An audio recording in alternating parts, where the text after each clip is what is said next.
Today on the channel, we wrap up the return of WWE Mattel Elite defining moments as we rank the entire wave from my least favorite to my favorite.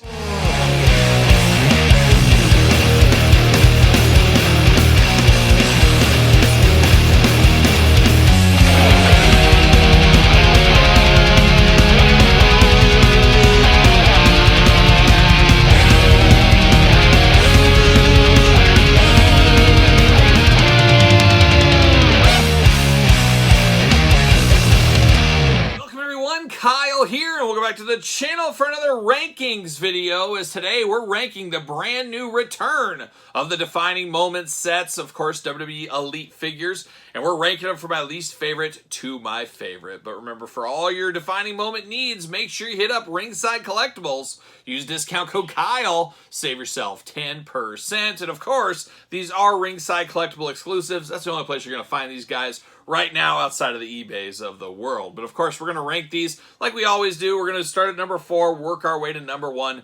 Number 1 is going to be number 1. Going to ask you guys and gals, put your order in the comments down below. And of course, this is my list. Put your list down below. But an interesting return with the defining moments. I don't know if anybody thought the defining moments would be back, but there it was, WrestleMania weekend, staring me right in the face as we saw on the channel. The grand triumphant return here with a little bit of a twist. And of course, the defining moment started off in a big package, a smaller package, now a very small package. And the biggest difference between these, besides the size of the packaging, to me, is the packaging of the back. Of course, we used to have the clear window box in the back of these original 2 series of defining moments, we'll call them. And that is something that is really greatly missing. And as far as packaging design goes, that to me is the biggest miss, because Mankind, for instance, you could see the thumbtacks through the back of the window box there. Bret Hitman Hart, he looks very plain Jane in this black jacket, but if the window was in the back, you'd see the cool design on the back of his jacket. Cody Rhodes doesn't matter a whole lot, I guess. And Shawn Michaels, you could see a little bit more of his gear. I guess that's the end there. So that is one complaint I have about the packaging. Of course, that packaging I'm sure cost a heck of a lot more than the packaging we got. It is a business after all, as we do know.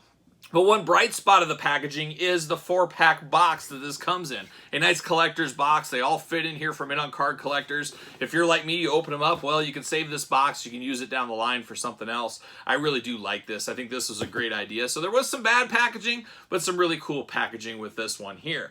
Now you get down to the 4 characters. Of course, Cody Rhodes, Mankind, Bret Hart, and the Heartbreak Kid himself, Shawn Michaels. 4 iconic wrestlers, 4 no doubt Hall of Famers. 3 of them are already in the Hall of Fame. We do know Cody Rhodes, I have to imagine, I don't know what year, but down the road he will be in the WWE Hall of Fame, I am fairly certain. And it's guys that I think definitely had some defining moments. There's no doubt about it.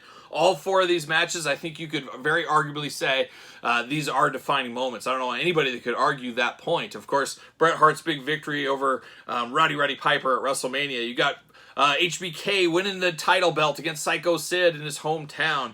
Of course, the Cell, the big part of Cody Rhodes, and of course, Mankind. And to me, out of all 4 moments here, there's no doubt in my mind that Mankind's is the defining moment, the Hell in the Cell there. Maybe it's because of the age I was at, all that kind of stuff, but no doubt that was the top defining moment of the Attitude Era for me, really, at the end of the day.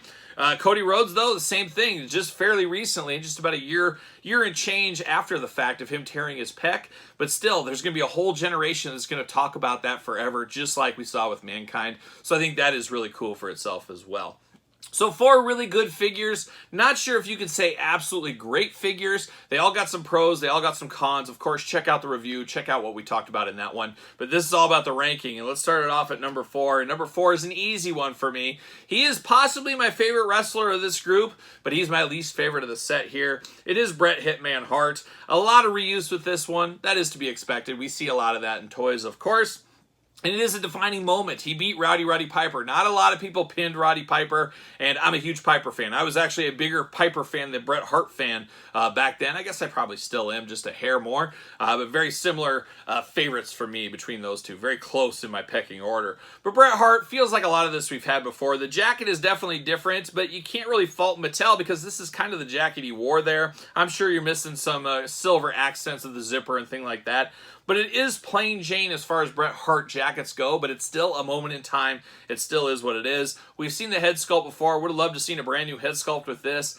not really in the cards. We know that doesn't happen all the time either. So this Bret Hart, while still very good figure, just feels like it doesn't have the pizzazz of some of the other ones. That's why he's coming in at number 4 for me. Then we turn it on to number 3. And you know what? It's going to be close between 3 and 2, but I'm going to go Cody Rhodes. Oh, good friend of the channel, old Cody Rhodes. Old buddy Cody. Now, I absolutely do love the cowbell, and I love the strap here. The strap match is so crazy. In the span of 1 week on the channel, we got a figure with a strap with the bull rope, and we got an MJF CM Punk Blood and Guts dog collar match. Just crazy. 2 very iconic matches. Finally getting some releases. Just seems weird how that kind of timed out here. But the Cody Rhodes, a lot like Bret Hart, not a ton of newness here. Just a little bit of gear design changes. A very good accessory that brings it up over Bret Hart in his jacket, I will say. But the real thing about this one here is the torn pec, the bruising here. That is the game changer, this one. Very cool, very happy Mattel did this. But at the end of the day, it's still Cody Rhodes. It's not super, super flashy.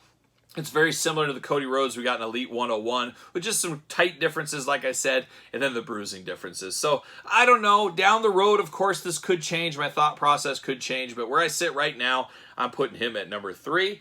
Then we're going to number 2. And number 2, I'm going to go Shawn Michaels, old HBK himself, which leaves Mankind at the number 1 spot for me. Now, it's wild here because if you remember back to my coverage from WrestleMania weekend where these were announced, this wasn't quite the order I had in my mind when I looked at them through the glass case and the announcement and stuff like that. For me at the time, HBK was going to be number 1. I think I had Cody at number 2, and I think I had Mankind at 3 and Bret at 4. If I remember correctly, it should be pretty close to that. Didn't kind of net out that way once I got him out of the pack and things like that. And this Mankind took a huge leap up to the top of the list for me, and Shawn dropped down just a little bit. Now, I still like this Shawn Michaels figure. And I truly do believe Shawn would have been number 1 if he had just a little bit of an expression in his face. Just a very dull face on him here. That does hurt him. And going into it, I knew the one negative I had with this Shawn was he felt like he had no neck. He felt like he was just sitting here like this. And he does have that look to him here, which is unfortunate.